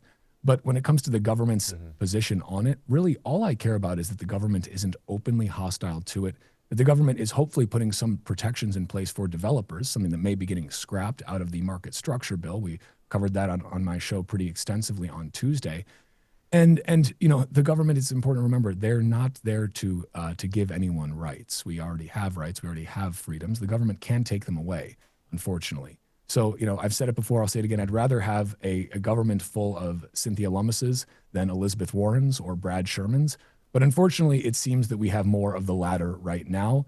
We'll see how long that takes to change, because ultimately Bitcoin doesn't care. Bitcoin holders who have been saving in Bitcoin and continue to save in Bitcoin are not right now, but they will into the future, have a massively increasing share of economic energy that they will deploy to see the things that they want to get done actually get done. I think for too long, our government has basically just been allowed to completely languish, not do anything effective except over-regulate, and just, I think time's up for them. Time's up. We're tired of this. We're tired of people like Brad Sherman who are either feigning idiocy or, because of malice, or are genuinely just not that bright. Who knows? Could be a little bit of both. But you know what? Yeah. Bitcoin's going to keep doing what Bitcoin does. New blocks every 10 minutes, 21 million. That's all there'll ever be. Bitcoin doesn't care about Brad Sherman. People are going to remember Bitcoin long into the future because it will still be there. Brad Sherman will not. Yeah, I guess we shouldn't worry too much that, people that are benefactors of the old system, like a Brad Sherman, aren't too keen on a new system kind of taking their place. Like, as you mentioned, that's how they got rich and in their positions of power. So why would they want to change? Like you said, one funeral at a time. I hate to say it, but that was interesting. I never heard that one before. That was good. Yeah, peaceful, in your sleep, dying of old age. That's what we hope for everyone, right? Yeah, of course. In their bed when you're meant to happen. I want a good death for everybody. So. Yeah. But it kind of also makes me think, which is, I was going to say, this actually leads us into our next story, because I think that one of the things that will definitely change the tune of a lot of the anti-Bitcoin politicians is when their buddies at the big banks start speaking more favorably about it. And that's exactly what we have here in our next story, because JP Morgan just said that Bitcoin now looks more attractive than gold. JP Morgan Chase has recently said that Bitcoin's long-term setup versus gold has improved after gold sharply outperformed Bitcoin since October, and gold volatility surged, somewhat eroding its usual safe haven advantage and perception. JP Morgan highlights a key metric. The Bitcoin to gold volatility ratio has fallen to 1.5, a record low. This means Bitcoin is now far less penalized on a risk-adjusted basis than in prior cycles, improving its appeal in long-term portfolios. In the bank's framework, Bitcoin would need to trade near $266,000 to match the private sector's total investment in gold, underscoring just how underallocated Bitcoin still is relative to the old shiny yellow metal. Now, timing matters. Gold's 30-day volatility recently spiked above 44%, topping Bitcoin's 39%, a rare flip that JP Morgan says strengthens the long-term case for Bitcoin over gold. Hank, I'd love to bring you back up here.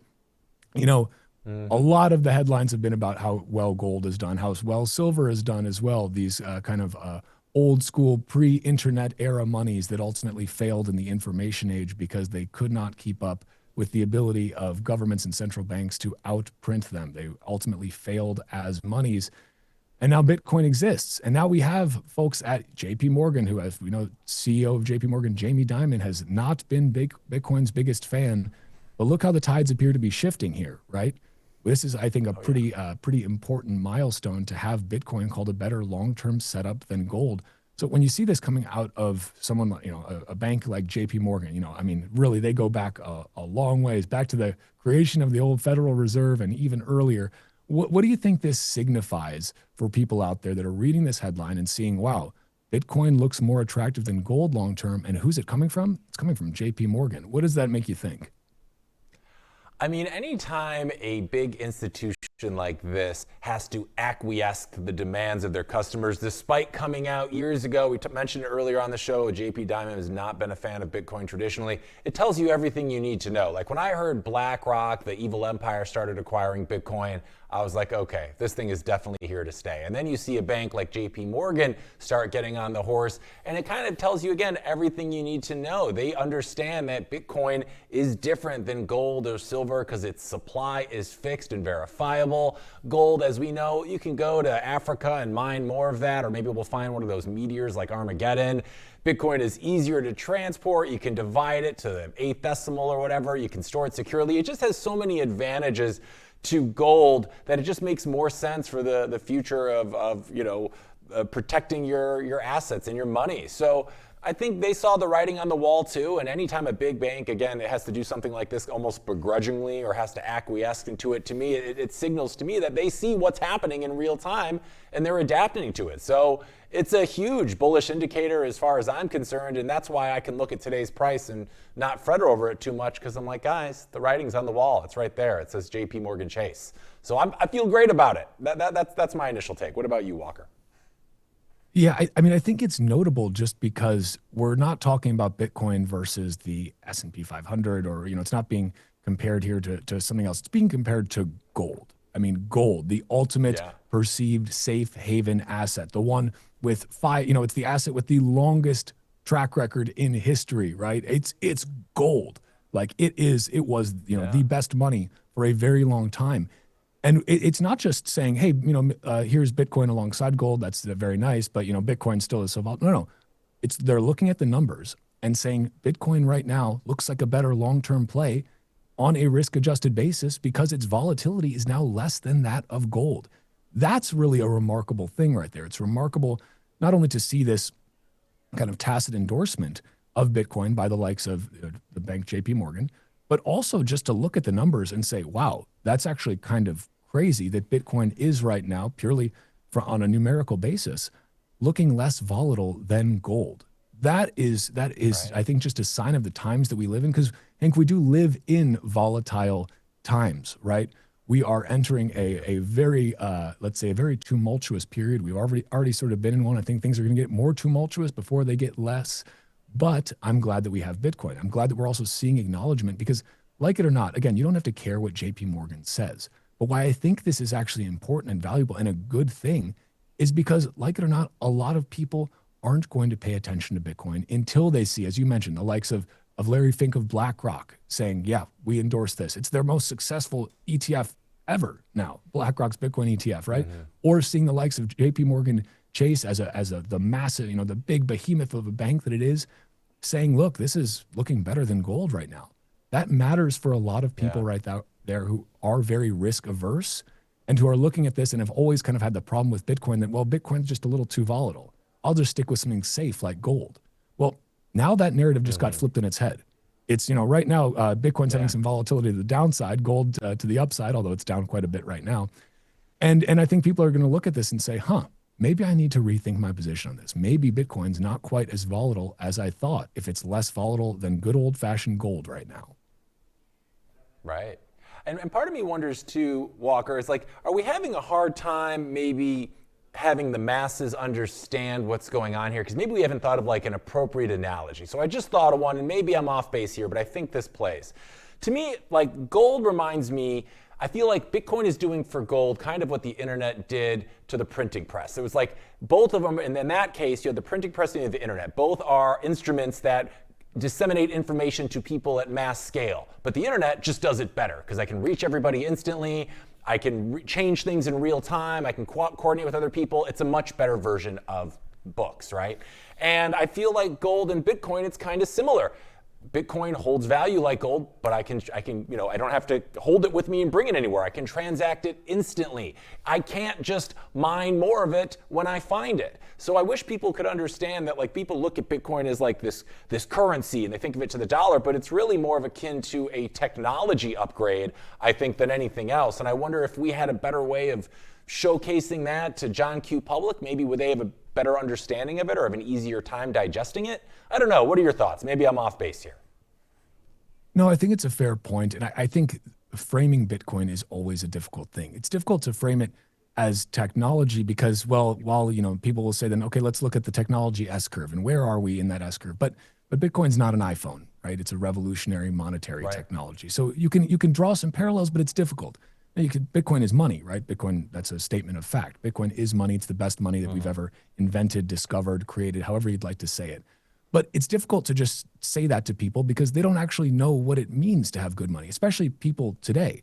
Maybe they did in the gold standard era, right? When people were using gold as money, right? Or even using it as a reserve asset to keep, central banks honest as long as they could. But again, it failed at that. So it's difficult for you to say, well, Bitcoin is just the best money we've ever had. Well, what does that mean? What does bad money mean? What is money after all? And I think that's the really destructive part of this fiat system is that it has really conditioned people to not understand that money is something you should just be able to save in. You should be able to save in money. The reason that people have not saved in money, the reason that they save in things and they invest in things like real estate, like the stock market, like all these other things, yes, there are good investments to make. I'm not saying you should only just hold Bitcoin, right? You should deploy that capital in ways that make sense when you find good investments. But capital has been misallocated fundamentally because the money itself has been broken. Because the money is broken, then people have to look that money is not a store of value right now in the fiat world. So they have to look for alternate ways to store, maintain their purchasing power, hopefully grow their purchasing power over time, because they can't do that in money. If you're holding the money, the currency, the fiat currency, the US dollar, whatever, Canadian moose shekel, Iranian real, you are going to lose purchasing power over time. Whatever scant interest is paid to you will not keep up with the pace of inflation. So you look for alternate avenues, ways to invest, ways to save, ways to grow your purchasing power. But we're not used to having the ability to just save in the money itself, to have the money itself grow in purchasing power over time. And so I think that's why it's fundamentally difficult for people to wrap their heads around Bitcoin. Not only is it, confusing from a technological perspective, because we haven't had anything like this before. The blockchain, the time chain, what are we even talking about here? But fundamentally, we can't even get people to understand what it means to be good money because they don't understand what good money is. They've never seen it. You and I did not exist in a world where we could save in the money. So I think it's fundamentally difficult for people to wrap their minds around from multiple sides. What's that old saying? It's like Bitcoin is everything you don't understand about computer science mixed with everything you don't understand about economics. And I think it's pretty true, right? So we're still early. I think it's good for us to find new ways to talk about Bitcoin so people can understand it and can wrap their heads around the fact that this is something we've never had before. So of course it's going to be difficult to understand.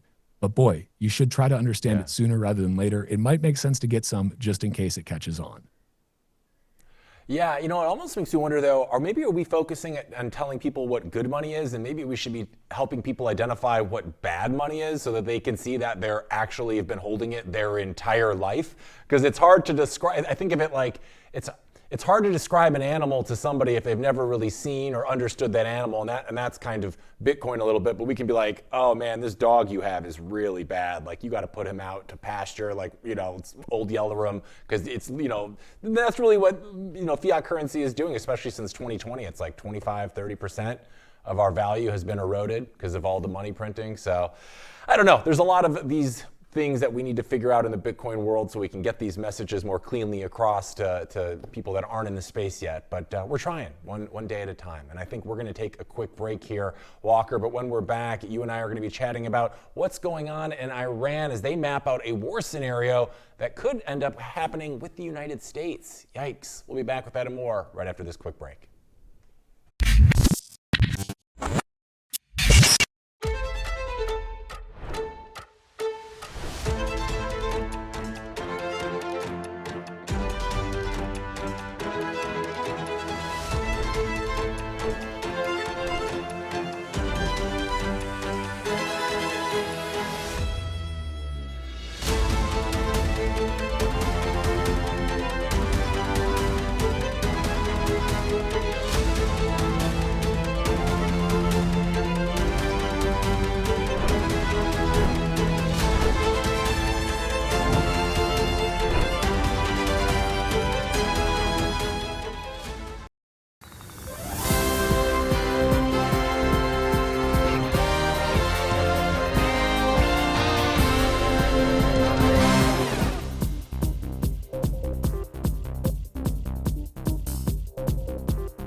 Welcome back to RoxomTV News. Iranian state-linked outlets have published a detailed vision of how the country believes it could fight and survive a war with the United States. The report arrives as the U.S. and Iran prepare for renewed nuclear talks scheduled for this Friday in Oman. Now, Iran's outlets lays out a 5-step war scenario. It begins with the U.S. airstrikes on Iranian nuclear and military facilities. That is followed by large-scale Iranian retaliation across the Middle East. The plan envisions barrages of ballistic missiles and drones targeting U.S. bases in Qatar, Kuwait, the UAE, Iraq, and Syria. It also relies on allied groups such as Hezbollah and Yemen's Houthis to widen the conflict. Iranian planners argue that overwhelming U.S. defenses through sheer volume could inflict enough damage to shift the balance, even if many weapons are intercepted. That strategy then turns to cyber warfare and economic pressures. Iranian hackers would target transportation networks, financial systems, and energy infrastructure. Naval forces would attempt to disrupt shipping through the Strait of Hormuz, a choke point for roughly 1/5 of the global oil supply. And the report suggests such actions could push oil prices toward $200 a barrel. U.S. officials say they have long prepared countermeasures, including mine clearing operations and escorted shipping. Diplomatic gaps remain wide as Iran wants talks limited to nuclear issues, while Washington insists any deal must also address missiles, regional militias, and human rights. U.S. forces have increased their presence in the region, and a recent incident involving a downed Iranian drone has added tension. And for those of you at home, this matters because even without open conflict, the risks extend to energy prices, global markets, and regional stability. And as talks begin, Iran's public defiance is paired with a quieter admission that its strategy depends less on winning outright and more on enduring the cost of escalation. We're bringing Walker back. Walker, first of all, it kind of seems like Iran just laid out their whole plan, which strategically maybe not the best bet. But when a country like Iran publicly lays out how they will fight this war, my question is this real preparation you think we're hearing, or is this more of a message aimed at shaping how the rest of the world reacts? Like, what is your beat on them just kind of coming out and saying their war plans with the United States? It's a little odd to me. What are your thoughts? I think that this is just classic posturing, right? Trying to basically show that, look, hey, don't push us too hard or we're going to do X, Y, and Z, and here's exactly what we're going to do. This to me just also seems like very much a response, not even as much to the international side of things, but to what's happening right now in their own country. Obviously, something we've been covering here on Roxom extensively is the massive protests that have been erupting all over there. Also, the Iranian regime's treatment and murder of those protesters. They have a lot of problems they are trying to deal with at home. People are not happy. Their currency is collapsing, basically has collapsed. It is functionally worth zero right now. It has gone, from being worth, I think something like 50 or 100 Iranian rial to $1 in the late 70s when the Islamic Revolution happened, down to now 1.4 million or more rial to $. So they're dealing with massive, massive problems at home. People are not happy about it. And I think what they're trying to do is take away a little bit of the heat from that, give people something else to focus on both nationally and internationally, and ultimately posture to say, look, this is what we're going to do. I think it's also convenient for them. I think that they would ultimately like to have an actual, wartime situation here, because that gives them a heck of a lot more leeway and cover to continue committing atrocities at home. So I view this as posturing. I view this as distraction from the real problem, which is that their currency has collapsed. Their people hate their government, and they will be overthrown eventually. The question is, what kind of U.S. involvement is there going to be there? But yeah, I don't view this as anything real from their side. This is just classic geopolitical posturing from a country who is currently on the brink of collapse. Yeah, you make some really good points. It would seem if they did have a war with the United States, that would allow them to do pretty much anything they want with any kind of sanctions from anyone else. And we know the United States has already kind of waved their finger and been like, you need to not do that. And that would take some of the pressure off of what we're seeing there right now internally. As you mentioned, their currency and economy is just an absolute shambles. And what's interesting about this is the plan seems less about winning and more just about making a conflict really painful and really expensive for the United States. So I guess my question for you, Walker, is does that maybe feel like, is that really their only option? Is that how weaker powers would try to deal with stronger ones in today's world? Just making it really expensive and really challenging? Kind of makes me think back to like a Vietnam situation. Just make it last forever. It's on your home court and eventually you'll win by just not losing. Yeah, I think you're exactly right, Hank. The goal is to make the war unwinnable and last as long as possible. And as you said, make things really inconvenient for the larger power. Obviously, you are not, Iran knows that they have no chance in some sort of outright kinetic war. They will be decimated, right? Now, I hope that the U.S. doesn't do that. I wouldn't like to see, tens of millions of deaths of many innocents across the Middle East. I think we've seen a lot of that already for a long time. Basically, almost all of our lives, Hank, has been embroiled in some forever war in some desert halfway across the world. I don't think anyone wants to see that. Yeah. And I think that Iran also knows that. They know that that would be extremely politically unpopular for Trump right now. People don't want more wars, right? That's, it turns out war is pretty unpopular unless you're one of the neocon warmongers who profits off of it massively. But I think the average person says, no, we have enough problems here at home. Let's deal with those. Let's clean up our own house before we go and start messing in others. But at the same time, I think that this is a great example of how the nature of warfare has changed. You've seen this. I think the war between Ukraine and Russia has been a tragic but also illustrative example of how things like drones completely change the power dynamics. You've seen this too. You know, if drones can incapacitate a massive, a massive battleship, a destroyer, that really changes the game here. Some, little cheap Chinese knockoff drones can ultimately cause a pretty big problem for multi-billion-dollar vessels. So this is something where the cost of defense has now gotten a lot lower in terms of being able to make problems for larger, more powerful entities. It's an asymmetric shift. It's like when, rifles were invented, basically, gunpowder started being widely used. Well, and now a peasant with a tube that fires a projectile has the ability to take out a heavily armored knight who would, prior to that time, have been able to decimate a group of 50 unarmed peasants. So it's about changing power dynamics. And it also just comes down to, look, they know that this is something that would be incredibly unpopular here at home. I think they know that. So they're trying to do everything they can to make this look even more unpopular, make it look less attractive, because they know that if the U.S. does get involved with this in a meaningful way, their regime, which is already not long for this world, I think is going to have an even sooner death sentence than it would otherwise. It's going to go down either way because the people ultimately will not accept this any longer. But the question is, how much will that be accelerated by U.S. involvement in the region? Yeah, and I've been waiting to say this a little bit. Like we're talking about them just having these kind of extended wars so they just don't lose and kind of drag things out. If I remember correctly from the movie, God Bless Bitcoin, Bitcoin solves this, right? Because if we have Bitcoin, as everybody's using Bitcoin as like a currency, you can't just print more to fund never-ending wars, especially if you're Iran or some other country, and you'd have to be a lot more judicious with your spending rather than just, prolonging the inevitable, so to speak, which it feels like that would be the case here. So yeah, I just wanted to say that because I wanted to say Bitcoin solves this. I rarely get to say it at an appropriate time, and this time it felt good, so I wanted to get that in real quick. I think we got one more story to go over today, Walker. Yeah, back over here to the United States, where U.S. lawmakers have introduced a new bipartisan effort to overhaul how major social media companies handle fraudulent and scam advertising. The aptly named Scam Act requires social media companies to take steps to prevent scam ads from appearing on their platforms. Under the bill's provisions, platforms would be required to verify the identity of advertisers using government-issued identification or other means of confirming a business's legal existence before ads run.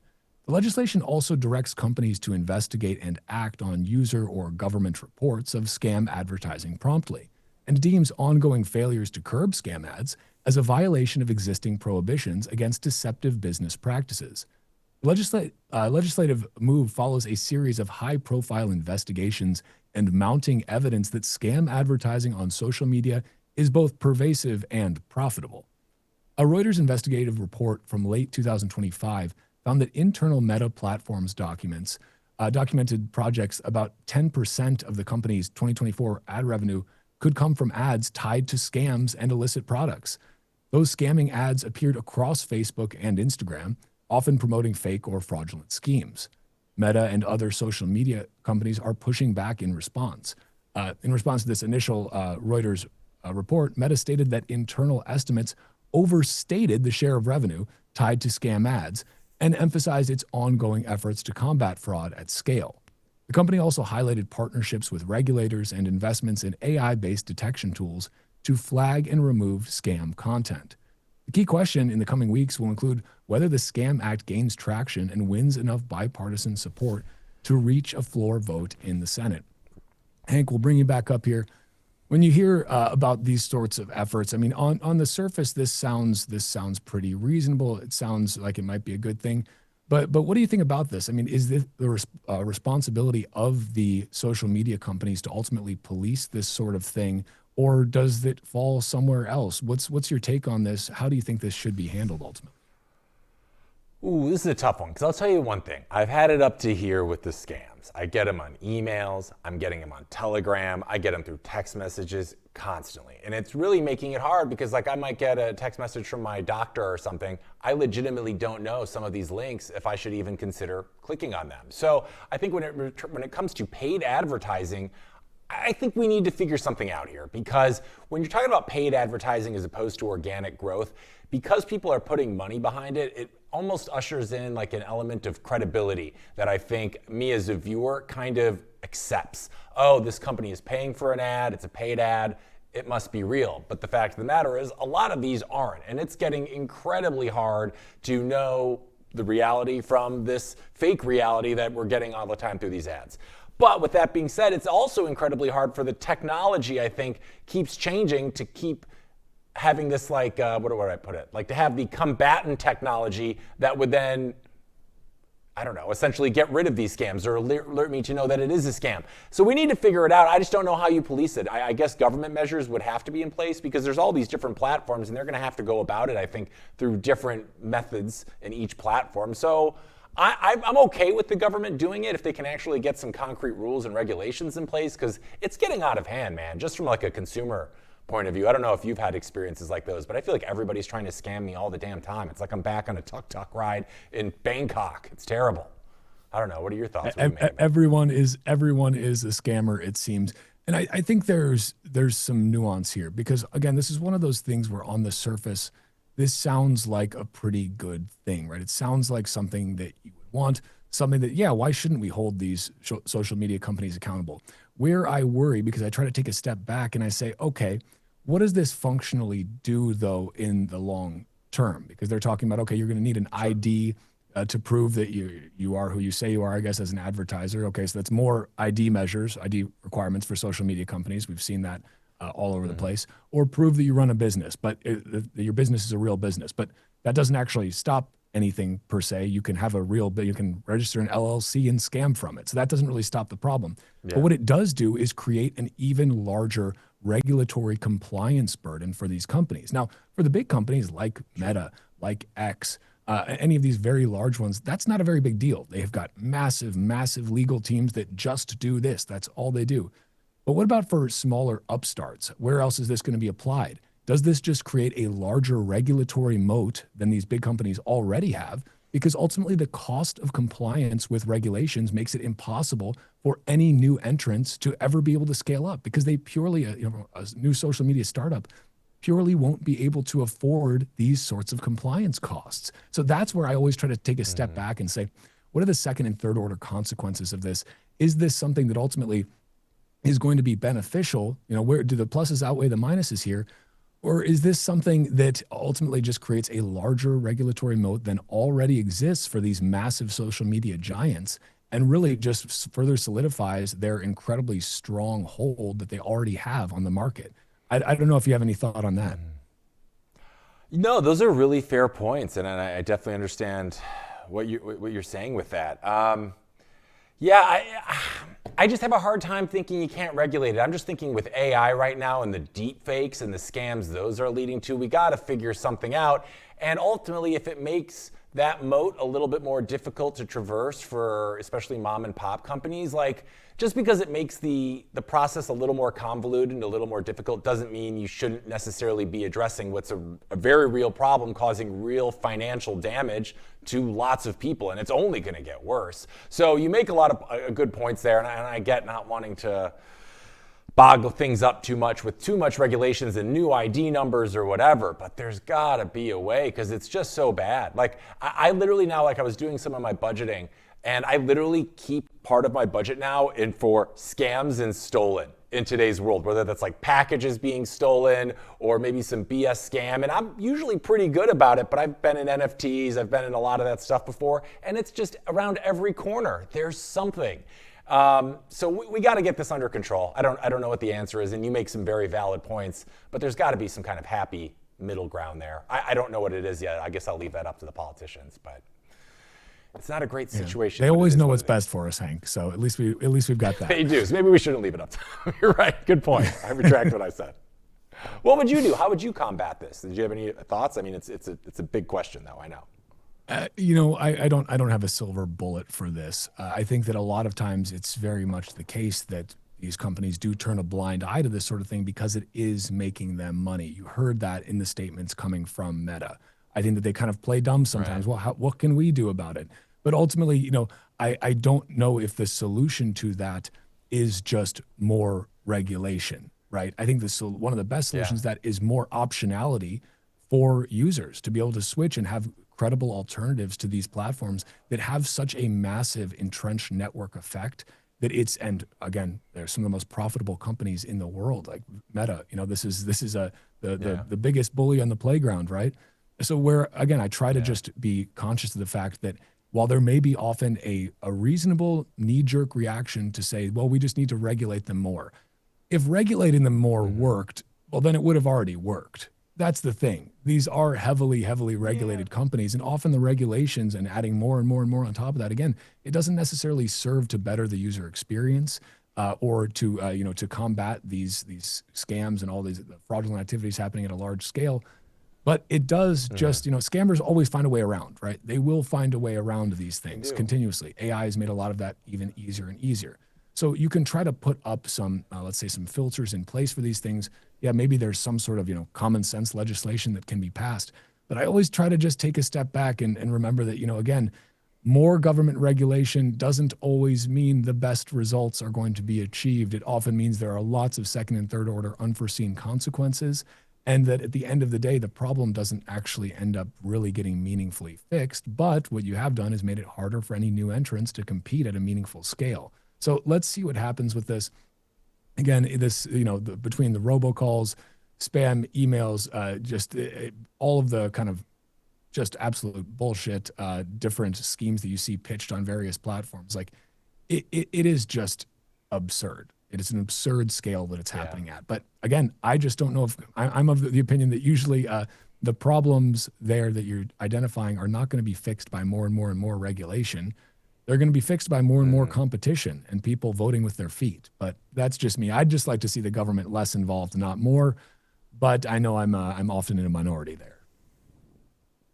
Yeah, I mean, I don't know what the answer is, and until they get this figured out, the only thing I can tell you that I'm definitely going to go do is I'm going to look into opening up my own daycare facility in Minnesota, because it seems like that window is quickly closing.